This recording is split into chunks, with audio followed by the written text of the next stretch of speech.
The screech made him jump from his spot. He made a grab for the back of the seat to steady himself, but it came away in his hand, crumbling to dust and falling like evil snow to the floor. This is Coach A21.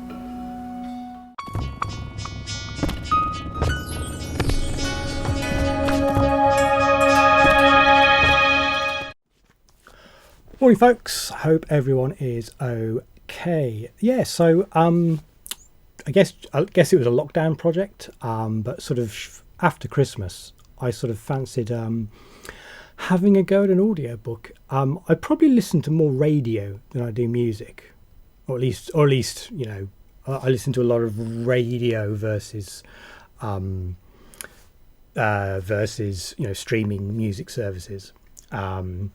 And a sort of a good story, simply told, with just a nice narrator, very minimal sort of sound, very minimal music, is a joy.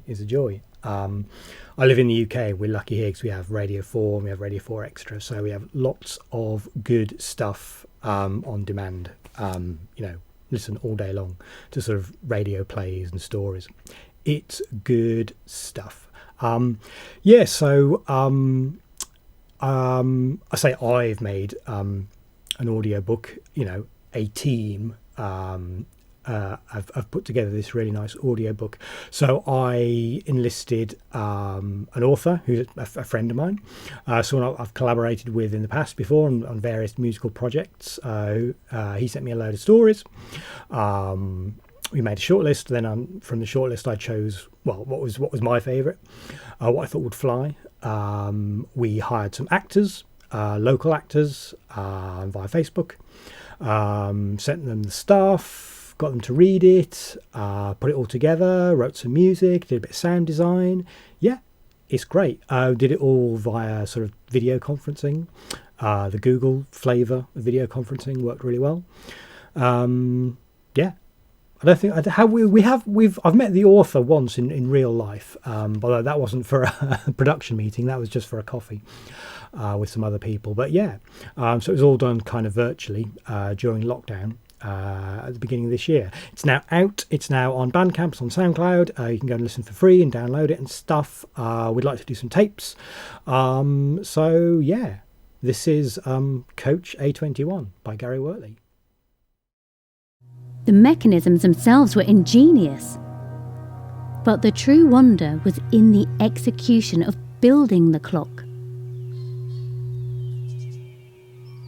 Even if Jericho had managed to squeeze himself through the split in the trunk of the magnificent tree, the space inside was, he estimated, no wider than 18 centimetres.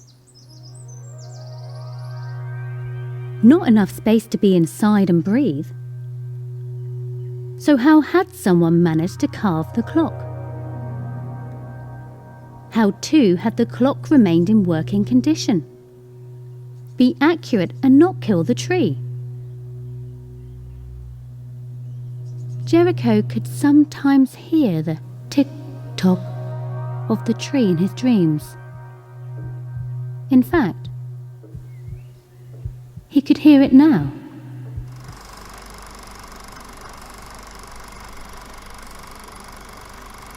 I would describe Coach A21 as a mystery story.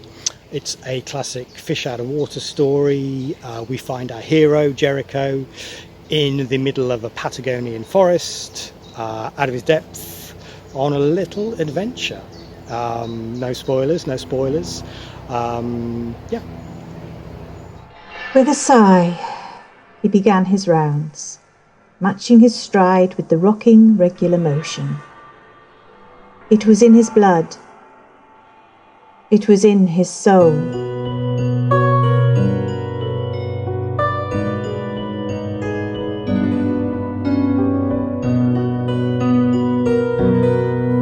Jericho Strong stopped staring into the abyss of his own making. The breeze that touched his cheek woke from his gloom.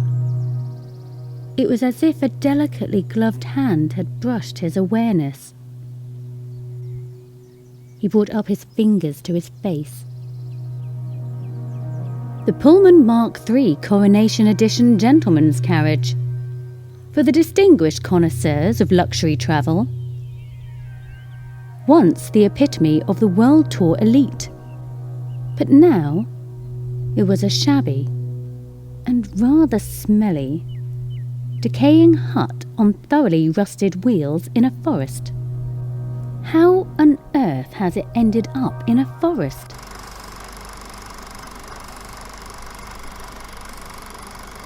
So I must acknowledge the team, obviously the author, Gary, amazing story, and he's been obviously instrumental in getting the project started and going and finished.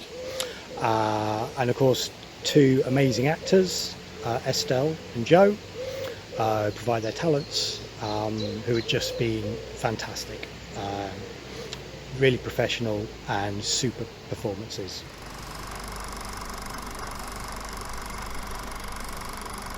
I am Mark. I am one of the producers of Coach A21, and I am also the composer and the sound designer.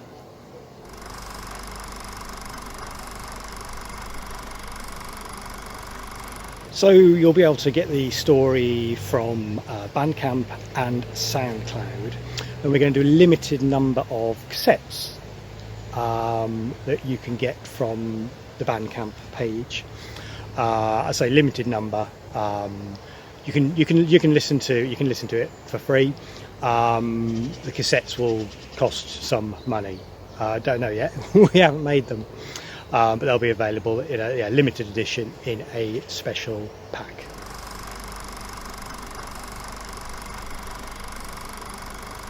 I've been on a few nice train rides in my time.